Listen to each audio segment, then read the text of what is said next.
I have chosen the content of this talk mainly based on the request of the Nalanda committee. And in fact, I had something different in mind to share with you. However, I think what I'm going to say, I hope will be inspiring for you as well as for myself, yeah, about the spiritual journey of a Buddhist. And so first of all, let me, talking about attaining Nibbana, let me aspire now, nearing at the juncture of the new year, that at least some of you from Nalanda will attain Nibbana very soon. starting from this new year, okay?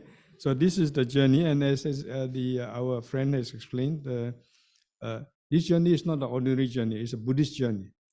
And there must be awareness, mindfulness that it has to be a spiritual journey. Not just, like me getting older and older, and then you pass away, you see, only to come back. So I think we must make the best use of the opportunity of this life, yeah, and always bear in mind the importance of this spiritual journey and what we should do, what it means to be embarked on the spiritual. This is what I hope to share with you. In particular, I want to emphasize a few points in this short talk. One is the existential need for the Dhamma. I will explain what I mean by that. And that another one is the importance of making vows. This is especially important, appropriate emphasis at this juncture, because as the Chinese says, the plan of the whole year begins with the spring or the New Year occasion. So now this talk is meant to inspire you, yeah? When we are entering into, maybe tomorrow, we are entering into the new year, yeah? So this is time we have to plan our journey. And planning means we have to live with mindfulness. Not just, as I said, just passing on time until another year comes around. Yeah, so this is one thing, the aspect of making vows in your plan. The involvement of vow, which means that if you want to transform yourself, I think all Buddhists should understand that the Buddhist part is a part of transformation. It's not a part of just intellectual understanding and studies and getting your degrees and busy organizing things and establishing centers, and all these are important things. Yeah, what you're doing are wonderful things. But much more important is that in the midst of all your busy schedule, in the midst of all your busy engagement and building up centers and do a lot of important, useful work and for society, in the midst of all this, you must not forget that all this must be integrated into your spiritual practice. Yeah, make everything you do transform everything you do into spiritual practice. This is one message. And for this, you must involve all aspects of your whole being. It's not just your intellectual, as I said, not just the conceptual, not just your knowledge and understanding, but if you think in terms of the teaching of the 5 skandhas, the Buddha teaches that the being comprises of 5 aggregates. Yeah? And the material aspect is one aspect. It's also important. And then you have the feelings or sensation, Vedana, and you have the ideations. Usually you translate it as perceptions. I prefer to render it as ideations, Sanya. And then you have Chetana, that is under the Sankhara aspect. And then you have the cognitive aspect. So it involves the totality of the cognitive, the cognitive, and the affective. And a journey like this, integrating these 3 aspects, and then practice mindfulness, and certainly can be spiritually conducive to the goal of Nibbana. So this is one aspect I want to emphasize, the vowing aspect. That is the involving the aspects of something much more than just the intellectual. This is something that I find I must emphasize more because even at the beginning of this talk, because I find that in Malaysia and Singapore and in many other places also, the Theravada Buddhists are very devout, and I love them. Yeah, and I'm impressed by the young, especially the young ones. It doesn't mean the old ones are not devout. But one thing I do notice is that sometimes there's one-sided emphasis on understanding, intellectual understanding. So you go for what is called panya, and you emphasize panya in terms of learning in some of courses and so on. And people misunderstand me also because I also promote Buddhist education. But I repeatedly explained, my vision, mission and vision in doing all these academic programs. I don't do Buddhist study. I don't set up centers or schools just for the mere sake of setting up schools. Just for the mere sake of recruiting more students and more members, more Buddhists. I want to emphasize that in the midst of Buddhist study, as I've already said, there must be Buddhist practice. In the midst of Buddhist practice, you must not forget your understanding aspect. So we emphasize the integrated aspect. So in Chinese, we have a small motto, 学佛而佛学，佛学而学佛. And I believe you can, in Malaysian, Singapore, you can understand what it means in the Chinese words. So this is one aspect I want to emphasize. Because I think that, I was saying, there is this one-sided emphasis on panya. I'm afraid in traditional countries nowadays, nowadays in modern time, say in Sri Lanka and Thailand and other places, they are wonderful, but they also, their institutions seem to emphasize one-sidedly on intellectual understanding. So they are busy preparing students, the novices for exam and the pandit exam. They want more to score A pluses and a first class and all that. You see, well, study is certainly very important, but Buddhist practice is much more than a matter of developing study programs and learning intellectually. So this is one important point that I want to emphasize.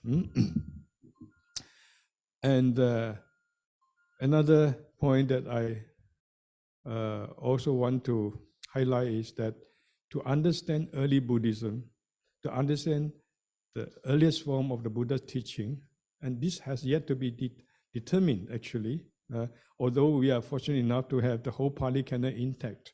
Yeah. And we do believe, I think it's right, in our belief, that the true teaching, the original teaching of the historical Buddha Gautama are to be found in the Pali canons and the earliest texts. And that includes also the Chinese arguments also.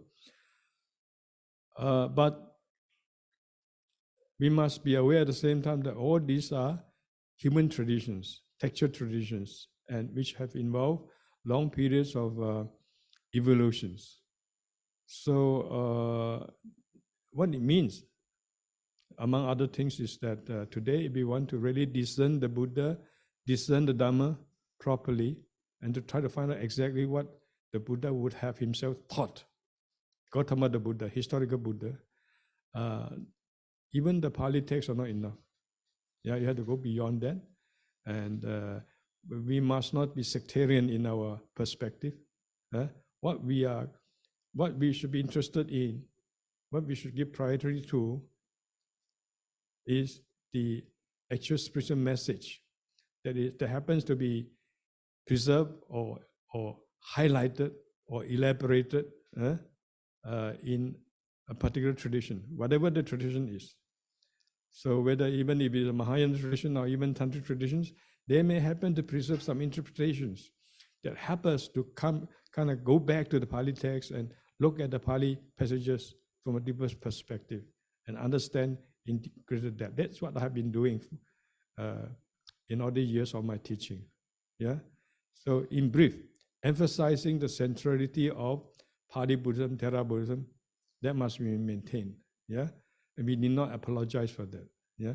But at the same time, we have to go beyond the sectarian kind of mentality, to be prepared to learn whatever that we can, authenticate on the basis of the historical records and the Pali literature and so on, right? To be the true teaching of the Buddha. We want the Buddha's Dhamma. Traditions are important, and I always emphasize tradition. But tradition preserves the Dhamma. It must not be identified with the Dhamma per se. Yeah. So these are some of the things I want to emphasize in case I don't have time, because when I start talking, as I say, it can go for hours. Yeah. Yeah. So I have said that one thing I want to inspire you and myself is that we have to live our life fully, and especially at the juncture of the new year. Yeah. And so we have to plan our spiritual journey, and it must not be yet another mundane journey. 365 days, arrived, the last day arrived, and then you have another year, and then another year, and then another year. Yeah, eventually we go to the grave, yeah, only to be reborn again. So every new year, we must think, this is the beginning of another stage of my journey. It's a journey within the spiritual journey. And the spiritual journey has a goal, should have a goal, and it has a definite path system that leads to the realization of the goal. So when we emphasize our living throughout the new year as a spiritual journey, we are at the same time emphasizing that it entails, first of all, a determination of goal, what your goal is. Where are you going? You don't just go in aimlessly. You have a goal. Why I am existing? Why am I living as a human being? I live for a goal. Yeah. Now, of course, we fall far short of the goal. I feel that every day I make mistakes, and it's normal from the point of view of Buddhist teaching, because we are ordinary beings. We are in the world of sensuality, or the sphere of sensuality. We all have greed, hatred, ignorance. So we do not pretend, we do not need to pretend to be hypocritical that we are saints. We are not saints. Yeah. And so we have our life problems, or we have the struggle. Everybody has a struggle in their own way. Yeah. But we must have a goal. Otherwise, it's not a spiritual journey. And that goal is nothing short of ultimate enlightenment. Yeah. So the importance of mindfulness of a goal. And when there is a goal, it also means that we must have a path that leads to the goal. What is that path? Am I on the wrong path or not? That's also very important. And the means and are to be integrated. They are not totally divorced. They shouldn't be totally divorced. Of course, for Buddhists, the path is what is called by Eric Fromm and others, the frame of orientation. Yeah, is none other than the Dhamma. We take the Dhamma as the path. Yeah, we fall short of it, but we fall down every day, we slip down every day, and we can get up again. And we have to get up again. And that's because we have a goal. I often give the example of the vision of the beautiful, mountain top. You see a mountain top, a peak, and the top with ice and snow, yeah, beautiful, and you know that it really exists. You know that it can be reached. So you begin walking towards that beautiful destination, beautiful even utopia. Yeah, but on the journey, you will slip, you will encounter obstacles, but still you are propelled to go towards it because you already have a vision of it. So that having a vision is very, very important. And that vision, as I said, should not be just an intellectual one. You feel it, you sense it. You don't just know it intellectually. And in that way, you feel motivated. I must go on, you know. Whatever happens, I must go on. I know I have a goal. That's what it means to be a Buddhist in the realistic sense. It doesn't mean that we are perfect. Yeah, when you have taken even the 5 precepts, you know, it doesn't mean that we can be perfect in even observing all the 5 precepts. And we need not practice the precept in the legalistic way. That is not the Buddha teaching, as I explained on other occasions. The Buddha teaching of discipline, the Buddha teaching of sila, is not as usually understood or misunderstood by most people, and some of them are very sincere. Yeah?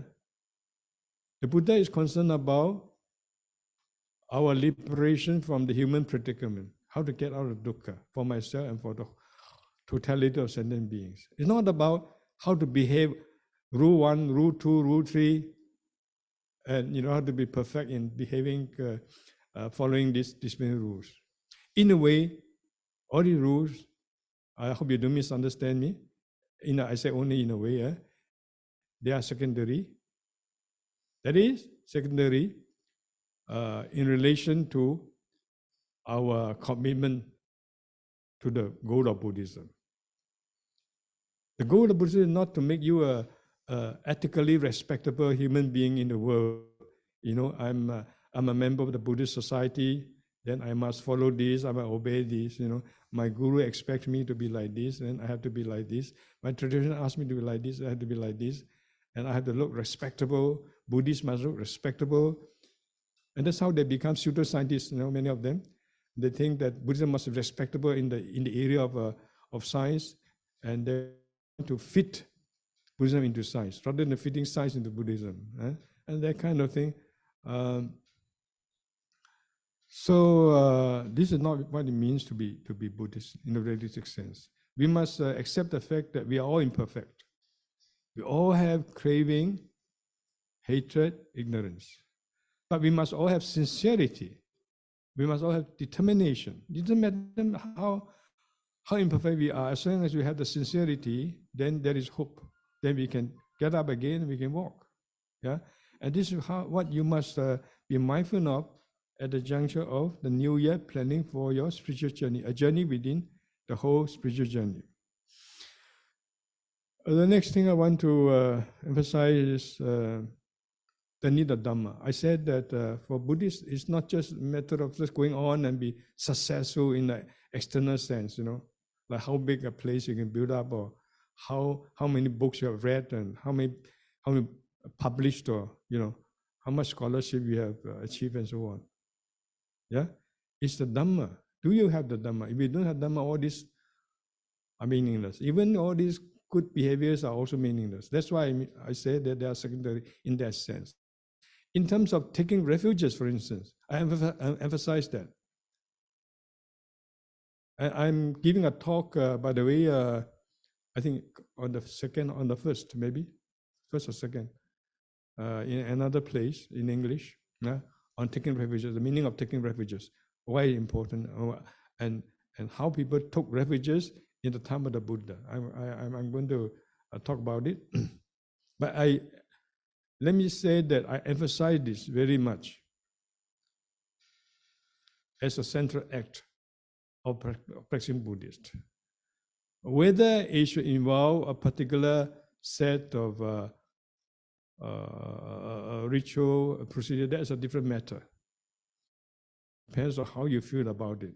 But the act of going for refuge is very, very important. That's why when we begin any Buddhist sessions, even in the modern world, and especially if you go to the Buddhist country, you see that we always begin with the 3 urges and then the 5 precepts. But that's a mindfulness practice. Today we talk so much about mindfulness practice, but the most important form of mindfulness practice are not done. And this I believe to be one of the most important mindfulness practices. Yeah. So taking refuge, is a commitment. It's a commitment that you need to have at the beginning of the journey. I commit myself to this goal. I commit myself to reaching the goal through this path. That is the Dhamma of the Buddha, of Gautama the Buddha. Yeah. I commit myself to maintain my sincerity, my honesty, even as a weakling, as a very imperfect human being. So all this presupposes the commitment to the Dhamma. All this presupposes an understanding of the importance of Dhamma. Not only the important, but the existential necessity of the Dhamma. That is to say, as we exist in space-times, as a sentient being, in Buddhist terms, nobody can be free from the need of the Dhamma. Of course, this need is expressed and understood in different ways, but that need is rooted in our very existence, and that is the meaning of it being described as existential need. In this context, I want to quote another famous modern thinker. He's no more with us, but he has been influential to the young people and to us, including ourselves, when we were learning in the university as undergraduates, and we read his books. And this is Professor Eric Fromm, and I quote him quite often. He's a psychology of a professor of psychology and philosophy, originally a German, very brilliant man, and very much inspired by Buddhism. I don't know whether he would have described himself as a Buddhist as such, but from his writing, you feel that he was deeply inspired by the Buddha, by the Dhamma, And so we don't have time to introduce him too much, but every now and then I talk about him. That's only partly because of historical reason, because I was inspired by him when as a young man. And some of the things I read from his writing still stick in my mind. One is this: he talks about the existential need of religion in the sense that I've explained to you. He says, look at the projection there. The question is not religion or not, but which religion. Do you understand him? It means that as a human being, as a sentient being, we will say, as Buddhist, there is no choice between having a religion or not having a religion. There's no choice that to be religious or not to be religious. You don't think I'm a scientist, I don't have to be religious. When you exist, you have that need. And that need is conditioned by, is created by the circumstances of human existence. Yeah?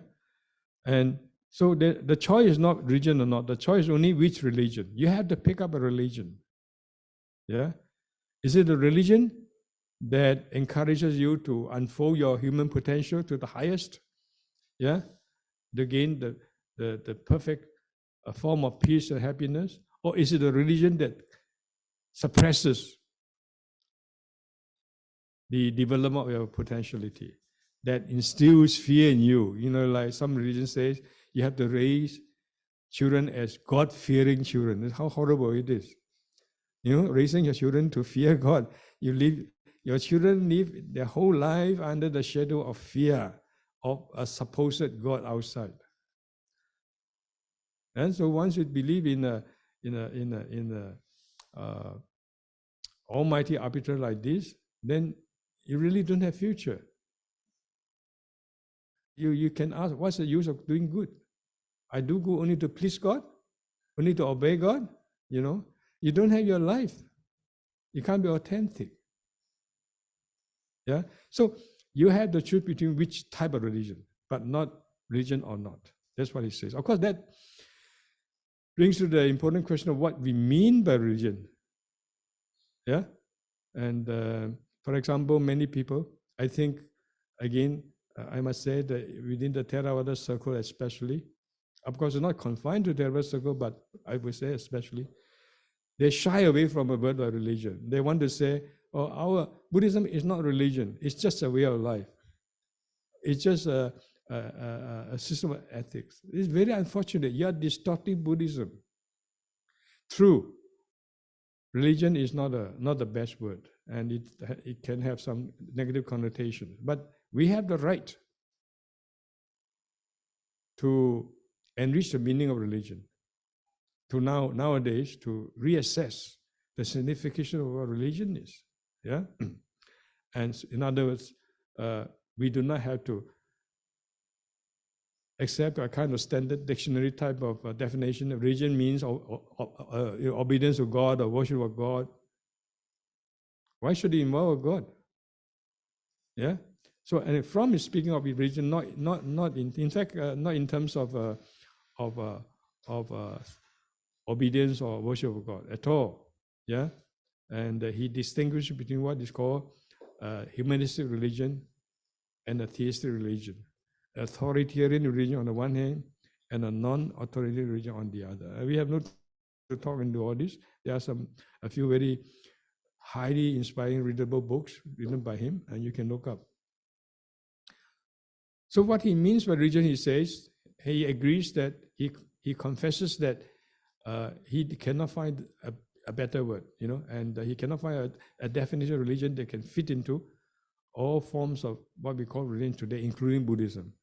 And he highlights Buddhism as an example of the non-authoritarian type, humanist type of religion. That's wonderful for Western professor at that time, to speak so much in favor of Buddhism. So by Buddhism, by religion, he understands,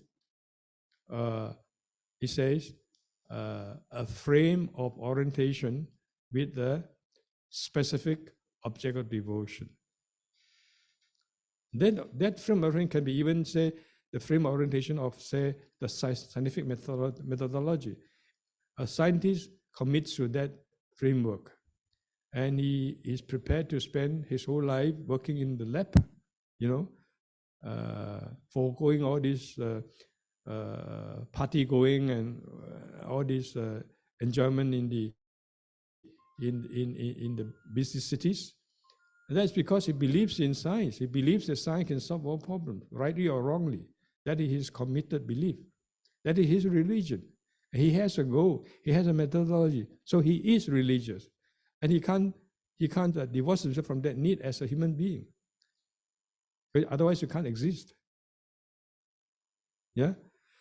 So in that sense, he says religion is rooted in man's very existence. Likewise, he says in some other passages, in a similar vein, he says, the question is not ideal or not, but which ideal. Again, this means that we have no choice as to be idealistic or not idealistic.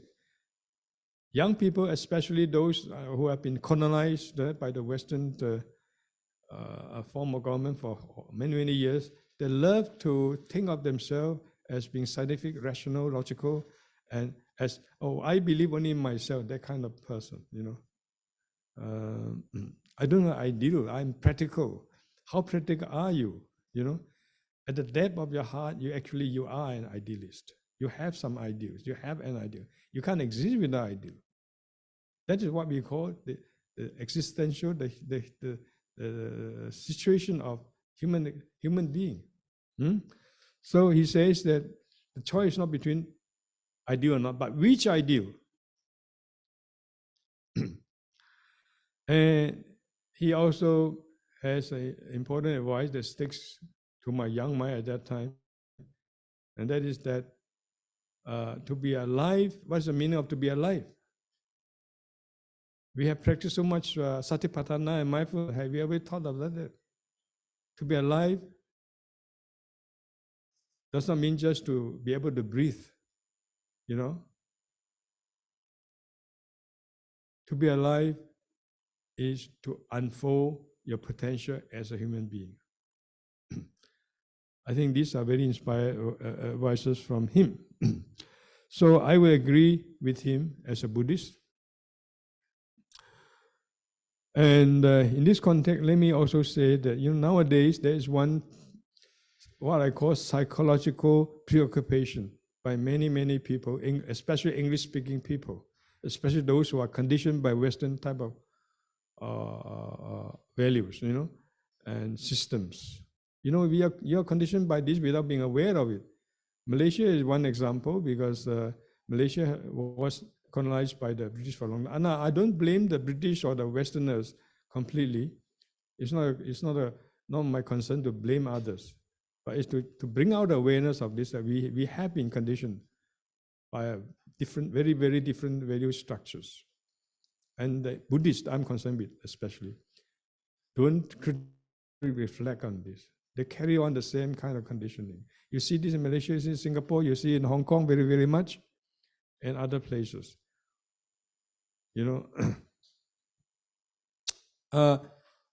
I'm getting at one particular phenomena among many others.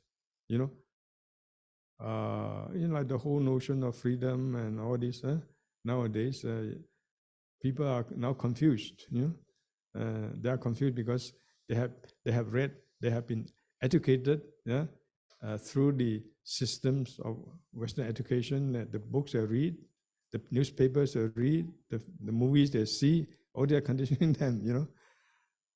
So I'm just coming to one small but I think important, meaningful example. The preoccupation these days of a phenomenon called depression. I didn't even know this word in the proper sense. I've got to know the English word, but what it entails until I went to Hong Kong, And the Buddhists are coming in. I saw some of them are very sincere, very good people. But they say, I came in because I have depression. I want to see how Buddhism can help me to get rid of my depression and so on. In fact, it reminds me of a lecture I gave in Singapore just a few years ago in a seminar, And to cut the story short, eventually one lady speaking very good English and told us that she was impressed with my talk because I emphasized on that, and she began to cry because of suffering, of experiences of depression. So it had become very much a preoccupied, in psychological terms, notion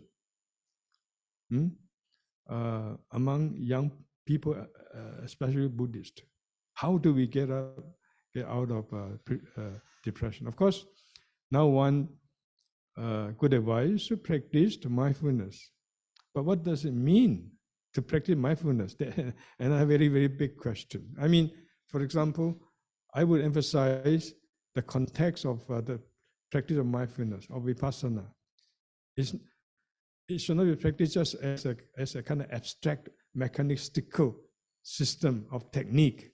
Do like this, step one, do like that, step two, and how many hours you can accumulate every day doing so-called exercises of this, of that type.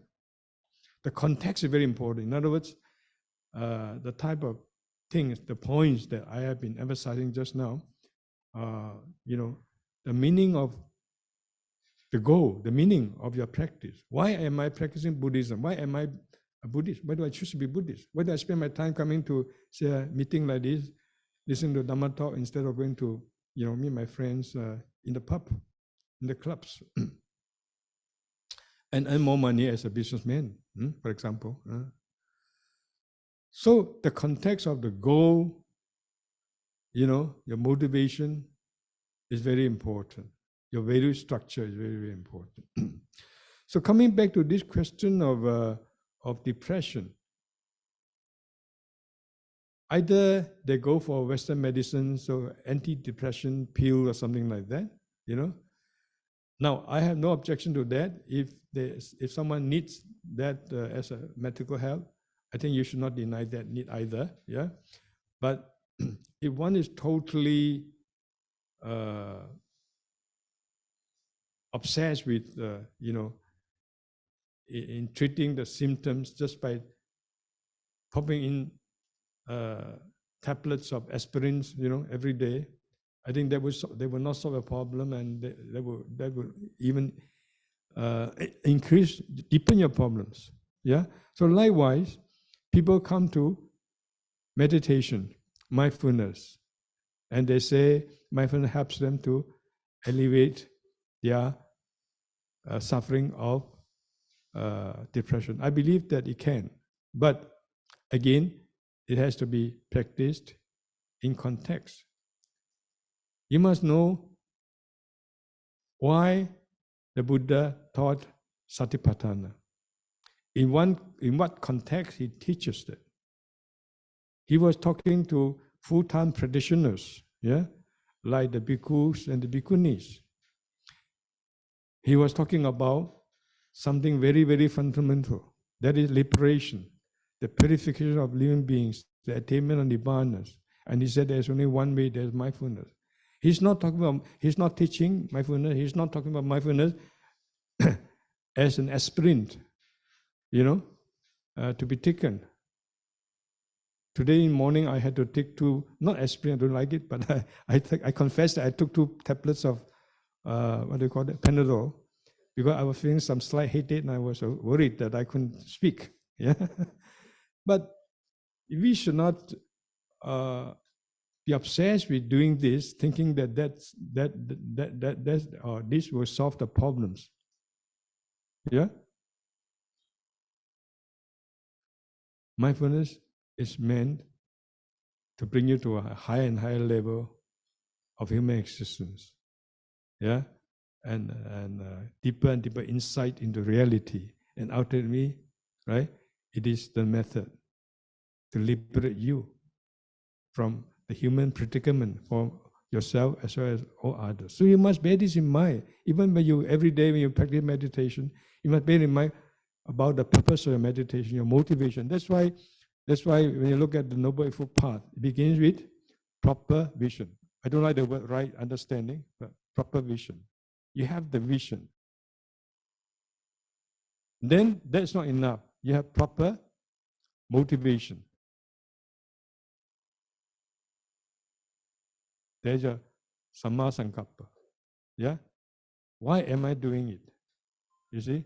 And how should I do it? For what am I guiding myself in this practice? In the practice of the Noble Eightfold Path, in the practice of Satipatthana. Towards. So, all this is what I mean by context.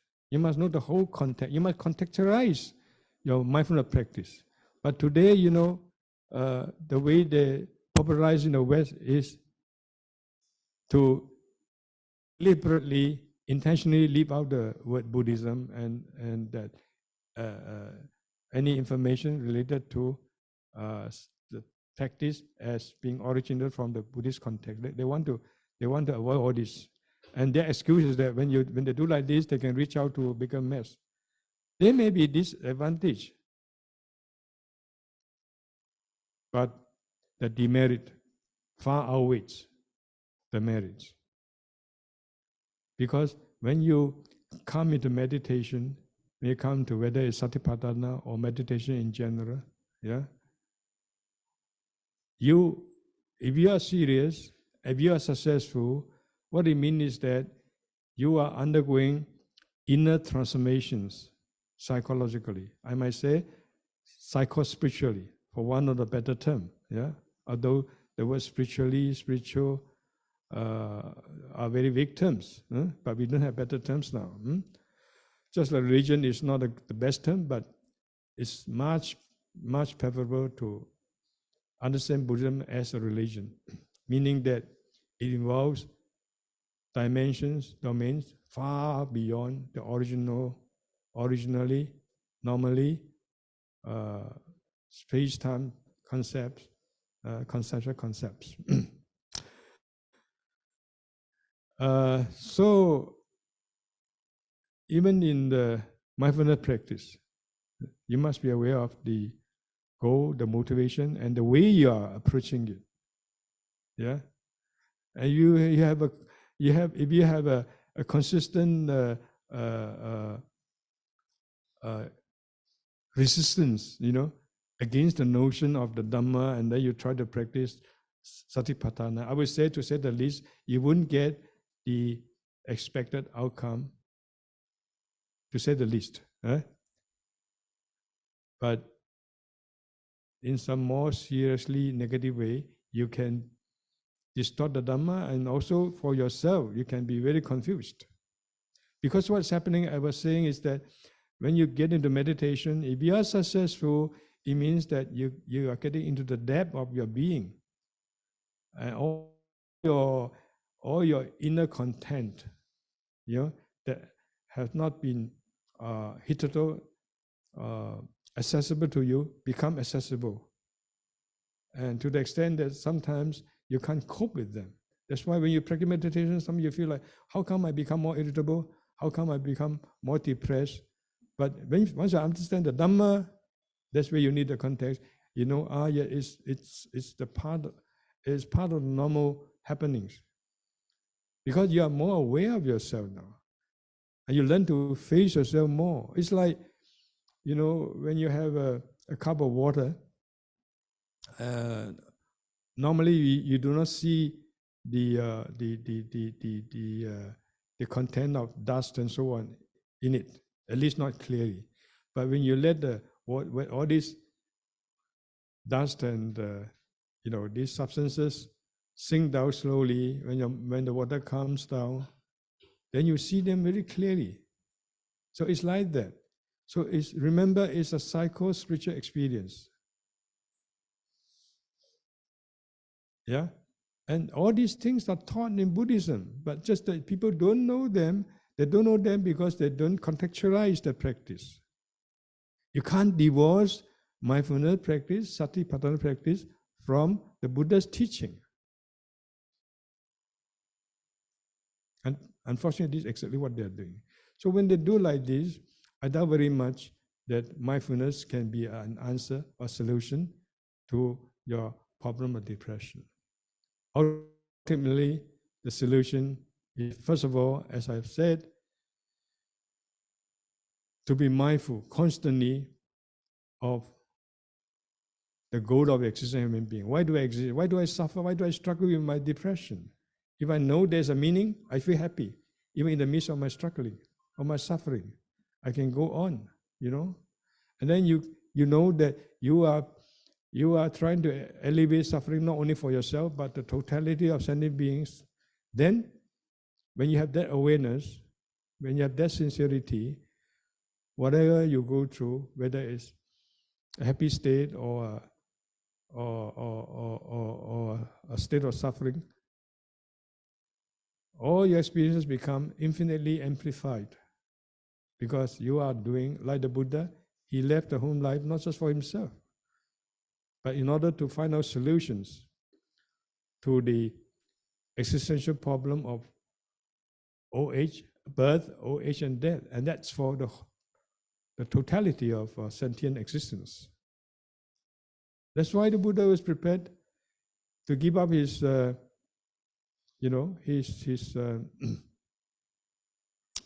future throne, his status as a prince, his wealth, and so on, and to live like a beggar,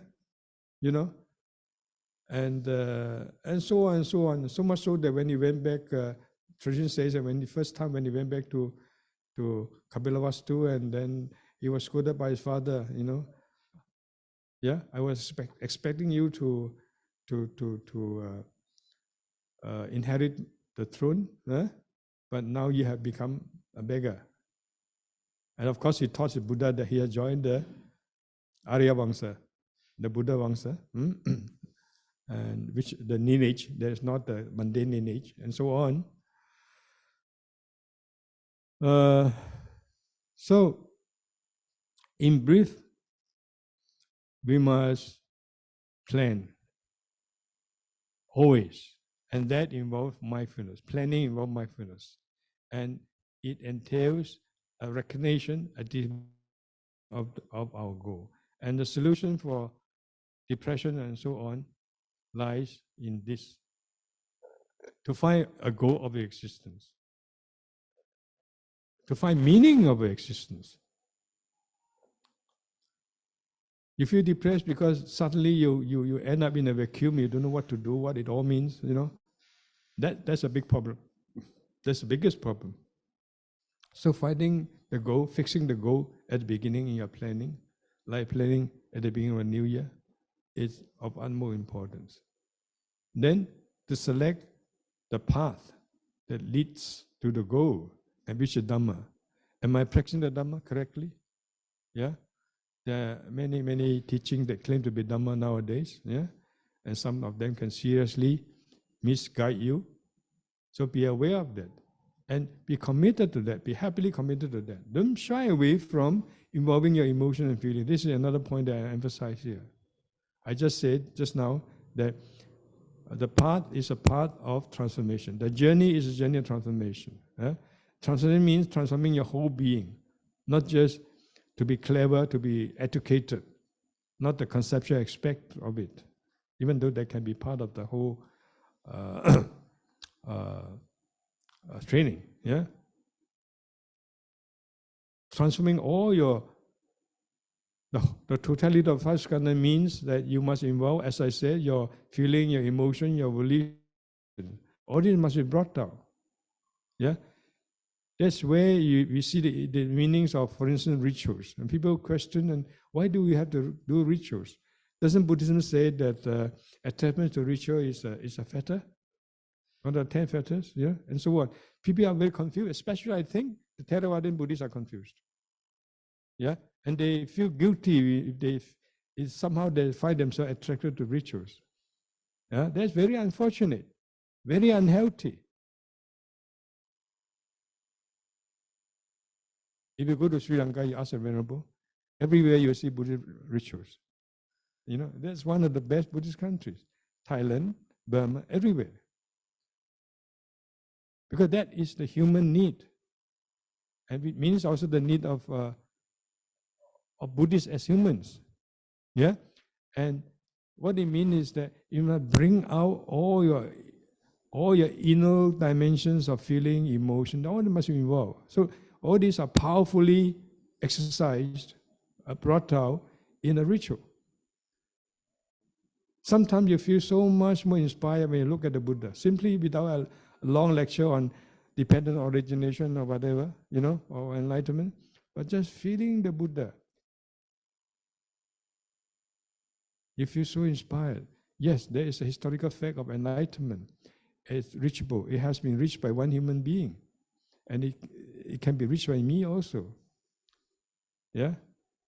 And you feel that you cannot help bowing down because you recognize the perfection of virtue in the Buddha. Yeah? And the more you can feel as if the Buddha is still in front of you, not a Buddha in a statue, 2,005 years ago, so-called symbolizing. People don't understand symbols, how to experience symbol in a spiritual way. The thing of symbolization in a superficial way, you see? So if you can really feel as if, this is how I teach my students, my devotees in Hong Kong and other places. When you worship the Buddha, when you do a ritual, you must bring out your inner feelings, not just going through the motions. Oh, this is Theravada way, this is Theravada Pali way, All these are good, but it should be far more than that. As you do it, you feel, you really, so wonderful. The Buddha is Arhat, is the teacher of God and man and tamer of those to be tamed. It really means something to you. Right in front of me, I have a chance to offer something. I want to do that. You don't try to argue and reason with yourself and say, oh, the Buddha is no more here. What is the meaning of all this offering? And the Buddha doesn't drink the water I offer. You don't argue like that, logically, intellectually. We are miserable being in terms of capacity to understand things even rationally, you know. But the feeling is very important. Bring them out completely from your heart. How wonderful, I have yet another chance today to make the offerings in front of the Buddha. Yeah? And to remind myself of the fact that there was the Buddha who attained perfection, that there was this possibility of reaching perfection in me too. And that's why I become a Buddhist. That's why I practice meditation. That's why I follow the Buddhist way. So all this are what I mean by context. You contextualize your practice, yeah, and bring out all different aspects. The cognitive, of course, and the cognitive, that is the aspect involving your willing, the will aspect, and so on, and the emotive. All the feeling must be out there. So that's the importance of a ritual. It's a powerful means to get yourself involved emotionally, and cognitively, yeah, as well as cognitively, right, in discerning the Buddha. Not dependent on just the textbook or the classroom lectures. So it's very unfortunate, therefore, that I see many, especially young people, I think, yeah, shying away from so-called faith, shying away from so-called ritual. The Buddha says ritual, attachment to ritual is a fetter, in the sense that if we practice ritual, in an irrational way, as a form of superstition, without understanding, without mindfulness, yeah, that of course is definitely a fetter. That's how the practitioners, many practitioners in India in ancient time, yeah, could not be liberated, right? Thinking that, for instance, going to the Ganga and immersing oneself in the water of Ganga can get our so-called sin cleansed. So all these rituals are certainly obstacles to spiritual practice. But ritual that is done mindfully, yeah, that is done with understanding, that is done with a proper vision, proper motivation, are extremely important. So the emphasis of our practice on this journey, yeah, to have these all different aspects of your total being involved, not just the intellectual aspect. And this is one thing I want to emphasize very much. This emphasis on harmonious integration of our different aspects, right, in the Buddhist path is very clear in the Pali teachings, as well as in other forms of Sanskrit and so other forms of Buddhist teaching. I will cite only one or two examples because there is no time. And one example, for instance, the teaching of the Pancha Indriya, the 5 faculties. Don't think that you know it so well because you can recite it very quickly, And those the Chinese Buddhists who recite the Amitabha Sutta, 无根无力, 七菩提分法, and very quickly they can recite the name, but they forget, they are not mindful of the importance of this teaching. It's a teaching that represents what I've been talking about, the harmonization and integration of different aspects in the Buddhist path. And if they are not integrated, then you don't succeed as a Buddhist practitioner. And these are the 5, faith is one, vigor another one, and then mindfulness, and then samadhi. I'm going to explain that. I mentioned these things in my past talk, and finally panya. I keep these 2 terms in Pali first, and I explain to you. Even the first word, for instance, saddha, as I said, many Theravadan scholars, yeah, they want to say Buddhism doesn't teach Saddha, or Saddha is not important in the Buddhist teaching. It's very wrong. We look at the Pali Canon, Saddha is emphasized everywhere, everywhere. For instance, one is said to renounce the world. You know, that's a very, very important act in your whole life. If you decide to renounce the world, what is the reason? Not because you like Buddhist philosophy, you know, or not because you think, oh, this, they have very nice precept 1, 2, 3, 4, 5, and up to hundreds of them. No, it's out of it. Saddha, agarasma, anankaryang, papachito. Someone has renounced the household life out of faith. Sometimes you have to have samat eva, properly, out of faith. What is saddha there?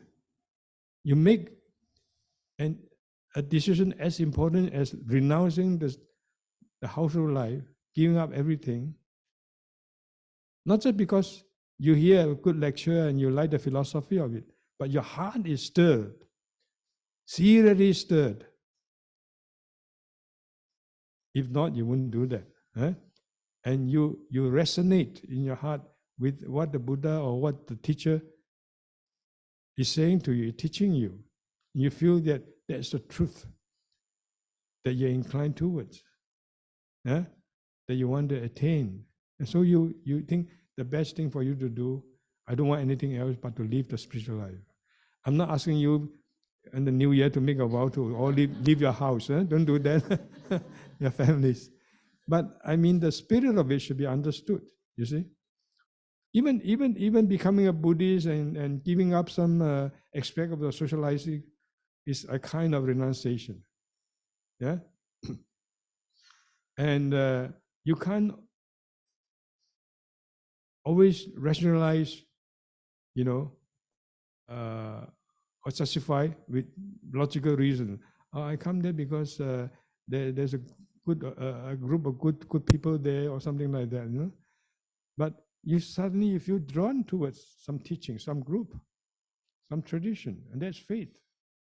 We must not shy away from faith, even as Theravada Buddhist. Just as our faith is very much emphasized in, say, Mahayana Buddhism. But of course, even then, it's not in all forms of Mahayana Buddhism. If you take, for instance, the school of Chan, Zen teaching, school of Vinaya disciplines, and they don't talk too much about faith. That's one aspect of their emphasis. But when you look at the doctrine of the Panchindriya, you see very clearly the first thing begins with Saddha. It's the beginning. Because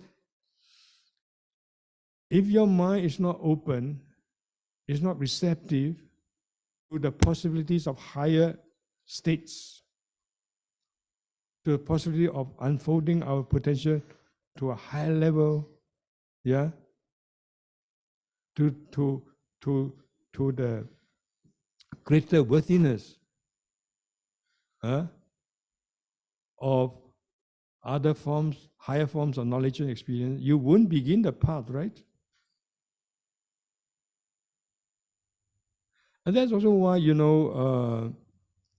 in what is called the Lokuttara Paticcasamuppada, you know what I'm talking about? The so-called transcendental dependent origination. You see, the exposition begins with the exposition in the negative way. That is, ignorance, conditions, conditionings, and then to consciousness, and goes on, and then you come to a state of becoming, and then birth. You see? So birth and death is suffering. Then it goes on and on. That is a negative order of exposition. That's very, very important that the Buddha points out. The process conditioning our suffering, how we are trapped in samsaric suffering. But at the stage when you come to be born, and then to grow old, and old age and birth, the whole thing together, represents dukkha. When you come to the state of dukkha, you can take a leap, you can get out of the trapping cycle, the cyclic order. You can spiral outwards towards nirvana. Yeah? And that is the link between the jadi marana on one hand, and that is dukkha, right? Dukkha on the one hand, and faith on the other. Yeah? Dependent on or with dukkha as the near condition, the Upanishad, you experience faith. It's a very important breakthrough right there. You don't get trapped in dukkha all the time. We need not be like this. Yeah? We can leap out of it. That is, of course, provided we have enough mindfulness and understanding and so on. Yeah? You leap out, the next step is faith. And from faith, you see, then you have a tremendous release of energy. Yeah? You have like, rupture, and then coming down, and then your samadhi, to cut the story short, and then finally you get liberation. All these starting from the link, the breaking from the link of dukkha, right, into saddha. So saddha is extremely important. In that sense, it's the starting of the higher path of evolution. It's very clear in the Pali teaching, everywhere. And I'm not going to spend too much time on this. I think you know what I mean. So, one message here is, as Theravada Buddhists, do not shy away from the teaching of faith. Never say Buddhism does not require faith, or Theravada Buddhism doesn't require faith. It's more important for you to understand what faith means. Why the Buddha teaches so much on faith? But in the 5 faculty doctrine, you see that there is the other aspect that we must develop, that is panya. So you can say faith represents the affective aspect, the emotional aspect. Our emotion must be brought out, and it must be perfected. It must be harmonized with understanding. And the understanding is not just intellectual understanding. One-sided intellectual understanding is very dangerous. Yeah, to say the least. So the understanding begins as intellectual understanding, because we cannot begin in a vacuum. Yeah, the way we understand things is through intellectual understanding, it's through conceptual analysis. We cannot deny that. Buddhism does not despise that. Buddhism gives the due place to understanding and study. Therefore, if you next month decide to join our courses, then you should not apologize. You don't need to apologize. Yeah? So there's the importance of understanding. But that is the beginning. You have to go through understanding to what is called, for want of better term, wisdom, panya. There's understanding that really liberates you. Yeah, there's wisdom. So, saddha is to be harmonized with panya. Yeah? And then you have another pair, there's vigor and samadhi. Vigor represents a dynamic aspect. Yeah? The active aspect. Samadhi represents the, you can say, the inner aspect. Yeah? And the aspect of calm, the aspect of unification. Yeah?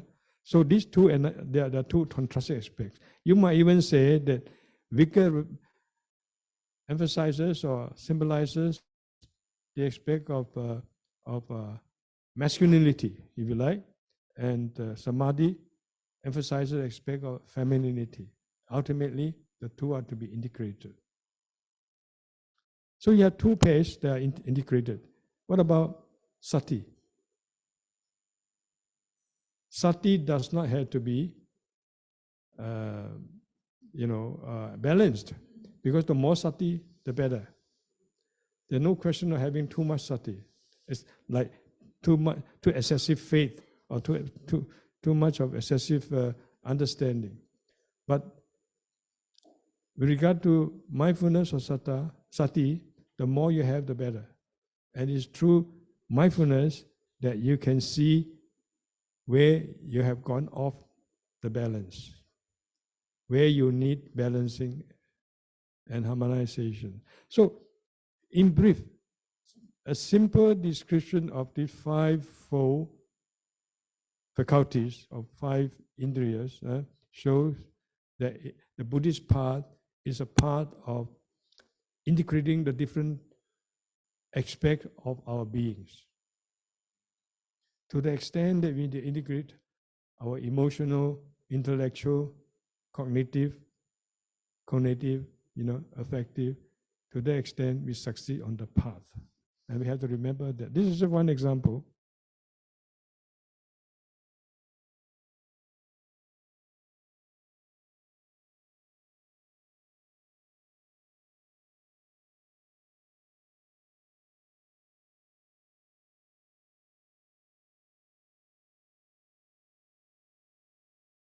And I have emphasized that the path must begin with proper understanding and must involve not just the intellectual vision, but involve aspects of our emotion and feelings. All this must be brought together, must be harmonized, and to make the beginning. And I have emphasized the importance of making vow, because when you have decided on a goal, right, and you must apply your will to stick to your vision and to continue to struggle towards it. So that the vowing is very important at the very, very beginning. That's what it means when the Chinese says that the whole planning of the whole year, right, is to be is to occur. It should occur at the beginning of the year. Yeah. So that importance of will and vow I've already emphasized. But you must be aware that mere iron will cannot help you too much. Sometimes it can have adverse effect. The more you will, somehow, sometimes, the more you feel the kind of negative effect coming out. You understand? Supposing, let's take a simple example. Let's say you want to be a vegetarian, yeah, and you want to abstain from meats. I'm using a very, very simple example, but you can take hints from what I say and apply to other aspects of our living as Buddhists, our struggle as Buddhists. So in this example, you will say, yeah, I vow not to eat meat, for example, not to kill, and you really are very sincere, you apply your strong will, and suddenly you find yourself, oh, I'm tempted, to eat this meat. Then when I see others eating it, or etc., you feel guilty, yeah, and you feel that you are more confused now. If I didn't think of that, I didn't have this kind of suffering and confusion. You see, so your strong will does not help you to succeed in your goal, yeah, of restraint and abstention. That the same applies to all other disciplinary training also.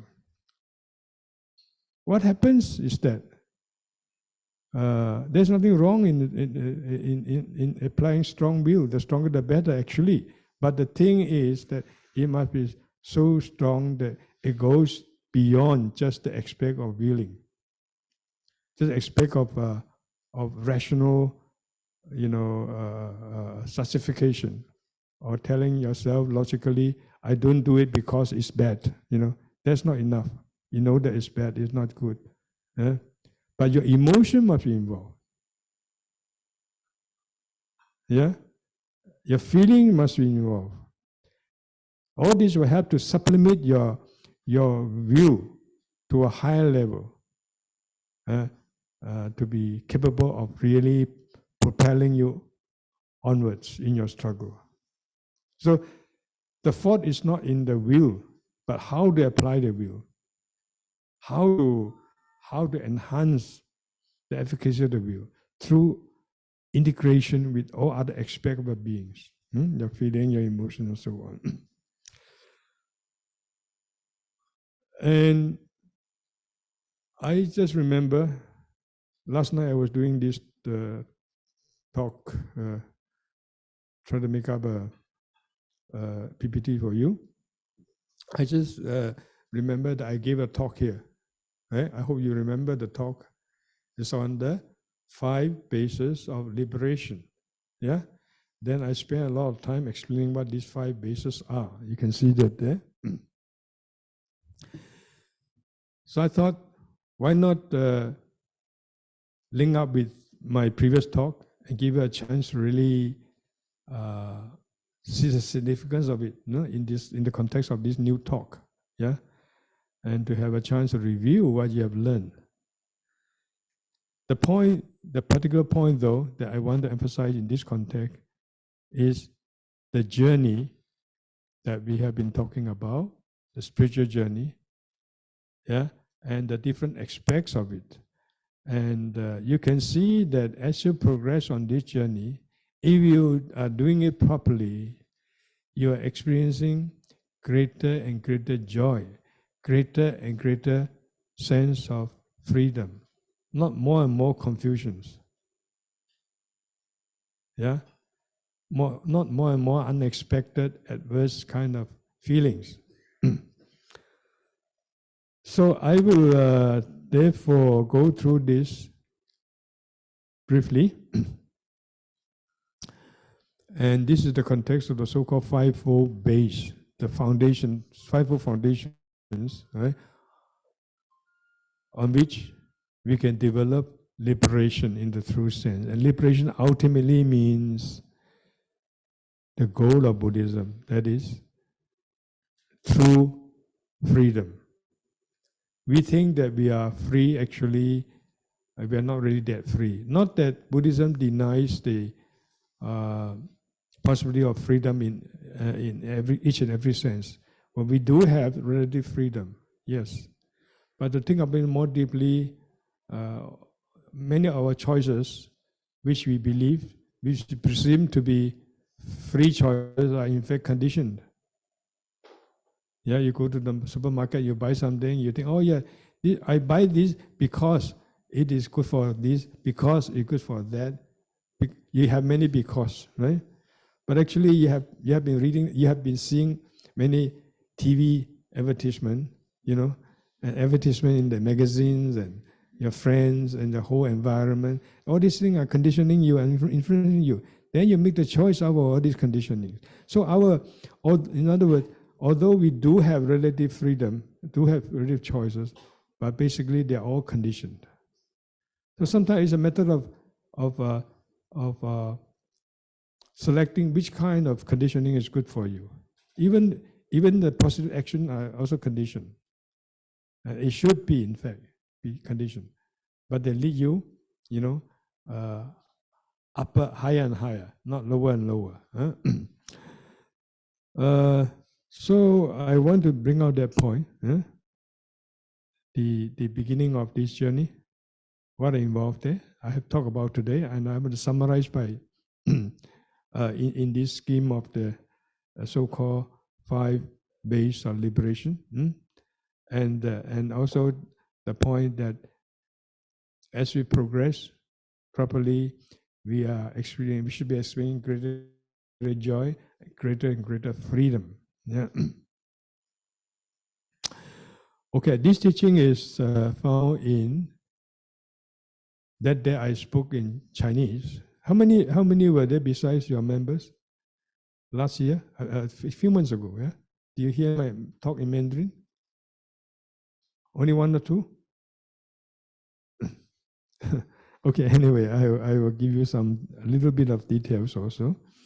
The Buddha teaches us that there are 5 aspects of foundations, right?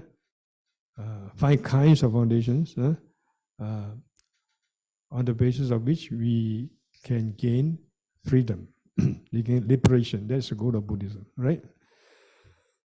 We have time only to talk about the first one, but once you have understood the first one, the rest will not be difficult for you to grasp. Buddha says in the first case, that's regarding to the first base of liberation, a teacher teaches the Dhamma. Yeah, a teacher teaches the Dhamma. Look at, this is the Pali, if you can follow. And I have added, besides the Pali,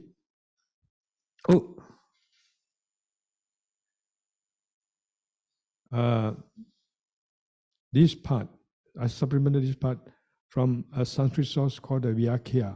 This Vyakya, let me give you a quick background of this. This is a Sanskrit commentary on the Abhidharmakosha Bhashya. And one thing, this shows that the teaching of the 5 base, the fivefold base of liberation is common to all traditions. Yeah, you see, not only in the Pali, not only in the Agama teachings, but you see them in Abhidharma teaching in the north, and you also see them in Yogacara teaching also. I highlighted this in my previous talk. I think it's still available. So in the Pali description, it finishes on the 6th. In the Sanskrit, it continues with a few other links and making the whole exposition more comprehensive. So I've included them. You see the last one is liberation. Yeah. So first it begins like this. A teacher teaches the Dhamma in the manner, now you can look at the English, my English translation, in the manner that the teacher teaches the Dhamma, in that very manner, the listener comes to gain what I call here mitigated knowledge. The word I will explain to you is called parisangveda, into the meaning and the Dhamma. This description is a kind of formal, What it does mean is that as the Buddha is teaching, right, as the person is listening, he gains insight. He gains insight into the Dhamma, yeah? And he gains insight into the meaning of that Dhamma. And this insight inspires him further. And then the process of transformation begins, step by step. Now that is the basic meaning. So it goes on like this. To him so gaining the insight I talk about, joyousness arises. So you see, when you gain insight truly, you gain joy. Think about it. Normally we think if we gain insight that everything is suffering, everything has no substance and impermanent, you might say, oh, that is very depressing, and how can I have happiness in my life? And when everything is dukkha, it means that there's nothing positive in human existence. It's not like that. All these are wrong understanding. You have this wrong understanding because you understand it, you might say, too conceptually, intellectually. This description says that when you gain insight into the Dhamma and the meaning of the Dhamma that's being taught by a teacher, actually joy arises. That's what the Buddha is saying. And then from joyousness, the next thing is rapture, a stronger form of joy, a kind of excited type of joy called priti. Yeah? And then with the raptured mind, the body becomes tranquil. It brings the connection. This is the causal relationship of the mind and the body. They are not totally divorced from each other. Yeah. So tranquilization in the mind leads to tranquilization of the body, and conversely. And you go through this process. These are all positive development. Yeah, on the journey. And then next is when your body is tranquilized, you experience sukha, happiness, bliss, in the true sense. In fact, from joyness and rapture and even tranquility, all these are different forms, subtler and subtler form of bliss. Here you have very subtle form of bliss. And then with the experience of bliss, you become equipoised. I left out the translation of samadhi just now in the 5 Indriya doctrine. And I meant to tell you that samadhi is usually translated as just concentration in English. You people are used to that translation. Yeah. Let me say that the word, the rendering of concentration is not a very good one. I don't say it's wrong. It has the aspect of concentration, certainly. But the word samadhi goes far beyond that. You should think like this. When you look at the Noble Eightfold Path, what does it begin with? Samadhi, right? What is the last one? Samadhi. Now, does it mean that you gain spiritual insight and then you do meditation, you practice right livelihood and so on, only to end up with just concentration? So surely that samadhi must mean much more than just what we normally understand by concentration. Yeah, it means actually the complete harmonization, integration, unification of all your spiritual energies. Everything in you become integrated. You become a fully integrated individual. And all these aspects that I talk about as intellectual, emotional, cognitive, all these are brought together and harmonized. Yeah, that harmonization, that unification is presented by the concept of samadhi. The word sam a da.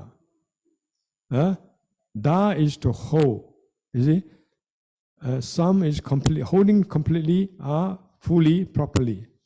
So it's a notion of complete unification or harmonization.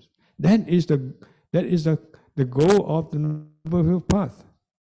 On the basis of this complete integration of all your energies, yeah, I use the word equipoise, that is much better. Then liberative insight through Panya shines forth. That is the goal of Buddha. It's not just practicing to do samatha or practicing to do just to gain concentration. So remember the meaning of samadhi that has been very much distorted often these days. So after experiencing sukha, the person experiences he is equipoised, he is fully integrated. Note that if you look at the Sanskrit and Pali here is a verb here. He becomes integrated, he becomes equipoised. Equipoised, you don't go off balance. You fully harmonize. That's the meaning of samadhi. The Chinese translation of Ding and Deng Chi, these translations show the connotation better than the English word concentration. Then when all his energies are unified like this, then he gains insight. So he knows and sees truly the Yathabhutam. That is insight, that is panya. Yeah? And knowing and seeing insight truly, he becomes, well, the word unfortunately they have used for this for translation is disgusted. But of course, again, the English rendering is not so good. By the way, this shows that we should not be misguided by English translations of all these important Buddhist terms. So we had to know a bit of Pali and Sanskrit. Don't run away from this. Yeah, you don't have to be expert of Pali and Sanskrit, but you should have some basic ideas. Some of the important terms, terminologies, you must know what they mean in the original. And very often, it's difficult to find one or two English words to do justice to the range of connotation of a Pali and Sanskrit word. Samadhi is one. We have many other words like Sankhara, even Dhamma, and so on. So here, disgusted is another English translation.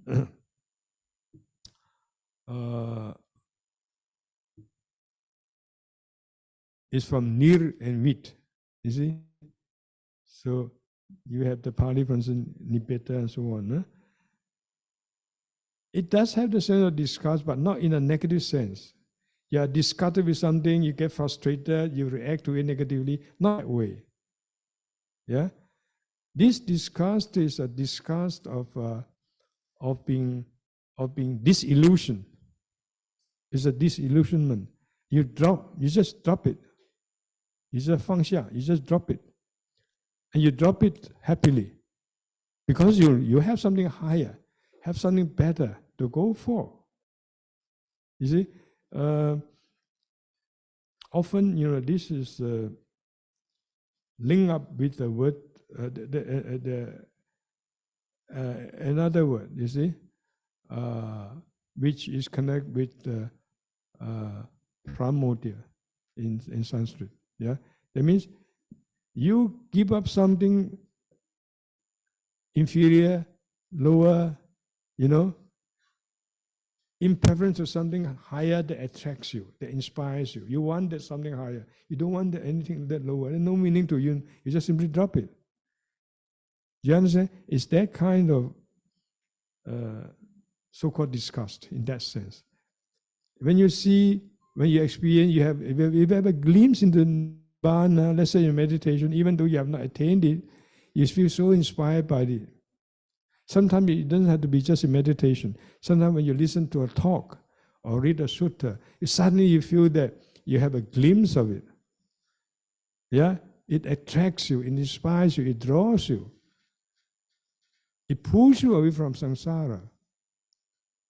That being pulled away from it is what is rendered here as disgusted. They come to this state.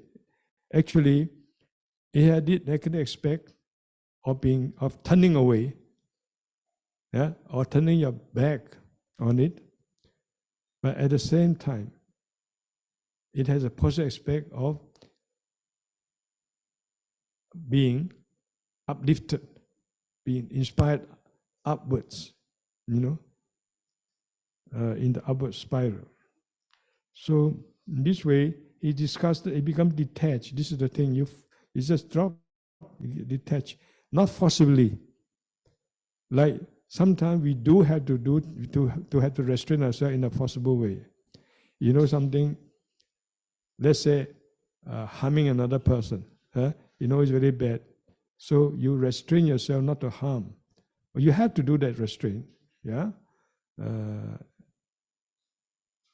But that involves some effort on your part. Your actions are self-centered, with you as a center. I don't like it. I must restrain myself. It's always the I there, But in the case of someone who's progressing spiritually, especially in the case of, let's say, an Arahant, for example, that drop comes naturally. It's no more important, no more meaningful, no more attractive that I don't want it. know, I was today talking with my friend about many young people being attracted by America, you know. And,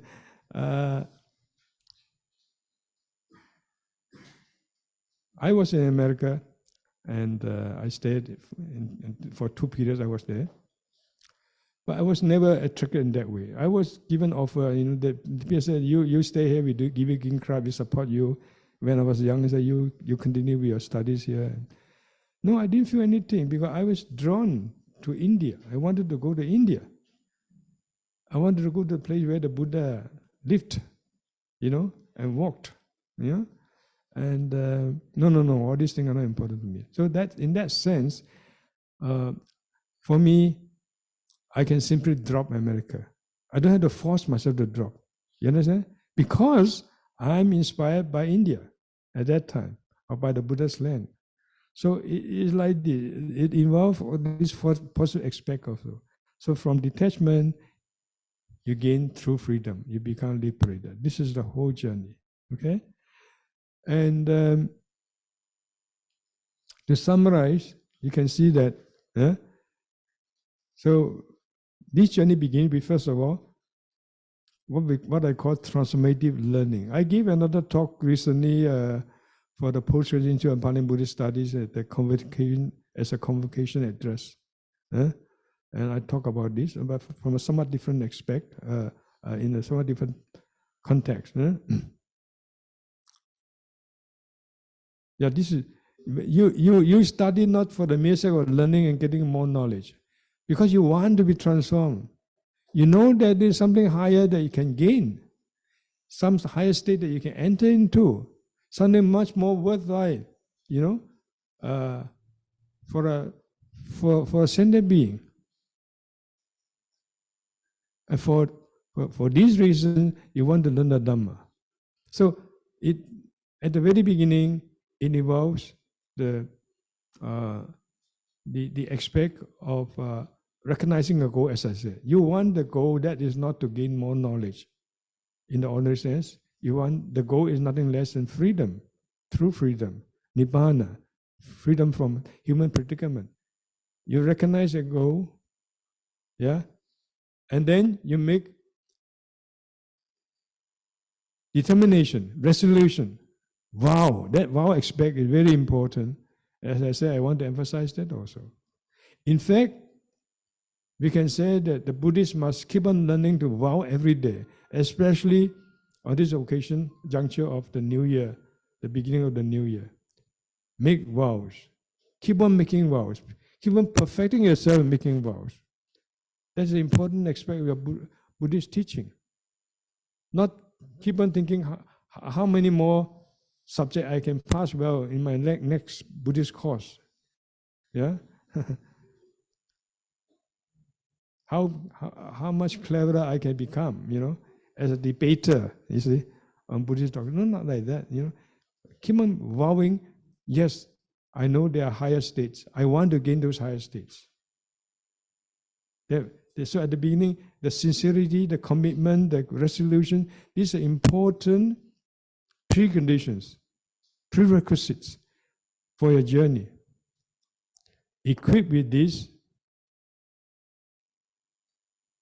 prerequisites, then you can go on, you can struggle, you can fall down, you can slip down, you can get up again, until you gain your goal. So this entails faith, receptivity, because if you are not open, as I said, you won't go up, right? You say, no, I know myself, I believe only in what I know, I believe only in myself. If you're that kind of cynical, skeptical person, you will never make any spiritual progress. Yeah? Oh, no, I don't need faith. Having faith means being prepared to accept something in advance of the actual realization of it. That's what faith is. Faith is not necessarily blind faith. It's certainly not so in Buddhism. But to be prepared to put your heart on it. The word faith comes from Srat and Da, meaning Da is the place, Srat is your heart. Placing your heart on something. Not your brain only, not your computer only, but your heart. That is, this element is very, very important. So that must be there at the beginning of the journey, right? And this also leads to receptivity. It means you are open. If there is warm sunlight coming in from outside your window, but you put all the curtains, black curtains, closed up, you cannot experience, you cannot enjoy the warm sunlight. You have to learn to open the curtains. So it's like this, your heart must be open. There's receptivity. Yeah. In fact, in Sanskrit Buddhism, whenever a practitioner gains so-called jnana, knowledge proper, that knowledge means not just intellectual knowledge, but particularly insight, realization. As a prelude to that, you have what they call shanti. So jnana, shanti. Jnana is the knowledge, shanti is the receptivity. You have to open, for instance, the truth of unsatisfactoriness. Okay, we have not gained the spiritual insight into dukkha, but we understand to some extent through the book, through the suttas, and so on. Yeah, they come to the point when their heart can really respond and feel something about that teaching. Yeah, you have not quite gained insight, but you can feel that yes, it looks like to me this is the truth. It makes sense to me. Yeah, and I want to gain deeper insight into it. That is the openness. That's the receptivity. Yeah. So faith is the affection. You must have, according to Buddha's teaching, when you want to learn from a teacher to transform yourself, not to pass an exam, but to transform yourself, you must have this. Besides your faith, receptivity, you must have affection for the teacher. You must have love for the teacher. You must respect the teacher. That day I quoted the sutta called the Panya Sutta, which outlines the prerequisites of a student. Yeah? He must even go and stay with the teacher, serve the teacher, have a close relationship with the teacher. Then he can learn truly from the teacher. He can tune in, he can align with the teacher. So the element, the quality of affection, respect are very important. And sincerity, of course, and determination. That involves your will. Yeah? All this together, put together, integrated. Then you begin your learning, your practice. And that, if you can do like this, given these proper prerequisites, you experience, probably saw, joyousness, which leads to rapture, which leads to tranquility, then bliss. On the basis of bliss, you become fully integrated in terms of all your energy, spiritual energies, and on the basis of which, the one just now is samadhi, right? Then you gained panya, you gained knowledge, yathaputa, knowledge. Then you can let go. Then you becomes detached in a positive way, and finally you become free. And this is the whole journey. So the whole journey requires the proper prerequisites, in brief, and the whole journey is a journey of progressive happiness and bliss. This is the Buddha's message. The Buddha's path is a path of happiness, actually.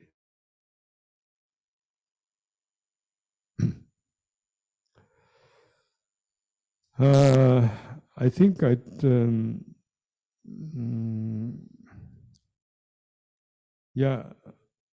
don't want to spend too much time on this. It's nearly 12 o'clock. I will not be allowed to go further than that. That is my limit. But finally, talking about these prerequisites, and I have emphasized, you notice that the aspect of making vows. As I said, from today's learn to keep on learning, making vows. And I would therefore conclude this talk with a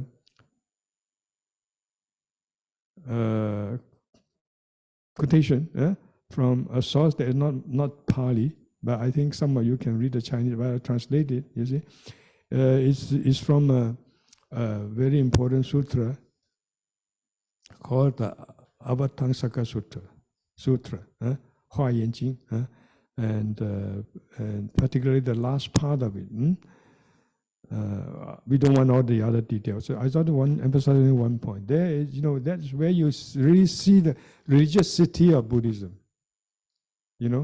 But religiosity not without a theistic creator, not that kind of religion, but really feeling very at the very depth of existence, your feelings, you're very in touch yourself, at the height of your of your potentiality.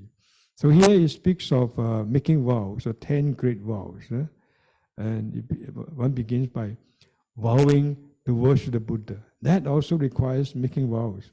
I want to worship all Buddhas in all directions, throughout space, throughout time. Okay, Theravadas may not believe like this, but there's nothing contradictory to the basic tenet of the non-theistic position of Buddhism, actually. Yeah. I mean, even in Theravada Buddhism, we speak of the infinity of space. Yeah. And what is time? Time is actually in the mind, you see. And think about what is time and eternity. Anyway, today we don't have a time, or we don't have the need to philosophize in this. But just want to show you the, as I said, the religious aspect of it. You worship. You want to worship the Buddha, salute the Buddha, and he says, yeah, continuously, not just once, not every Sunday, not every month, yeah, but all the time. 念念相续, from thought to thought, continuously, without any interruption, and not being exhausted. In the sense that when you are inspired, and you find meaning in this path of practice, all the rest will become secondary. Your physical tiredness and so on. So in this way, the vow is to be perfected and practiced progressively, continuously. That part, at least, can be shared by even the Theravada Buddhist. Learn to improve yourself as a human being, to be more human, where you can bring out all the inner aspect of your feelings. And in this case, in particular, the aspect of your vowing. You want a higher achievement, a higher goal, higher state of truth. That involves making vow. Making vow, right? In harmonization with your feelings and with your even intellectual understanding. Put them all together. And your vow will propel you to go forwards. And against all diversities. So I think I will just end with this. Just imagine that if we can practice making vow like this, yeah, collectively, how powerful the force of the vow will be. Buddha says that, what is karma? The Buddha says karma is chetana. But don't forget that the Buddha and Buddhism teaches also the whole of human existence, whole of sentient existence is all due to karma also, right? Not due to a God. We are brought here, we share a collective environment and so on because of our karma. And that karma ultimately is the inner chetana. So making vow is just the quintessence of your chetana. Yeah, it's just a skillful way of training yourself to sublimate your chetana to the highest. Make the best use of the functioning of the human capacity of chetana, of will. So if it can be done collectively, then ultimately we can expect a beautiful world where there is truth, that is the good and the beautiful. Right, so let's begin this journey within journey in this new year, which is tomorrow. So I wish you a happy new year in advance.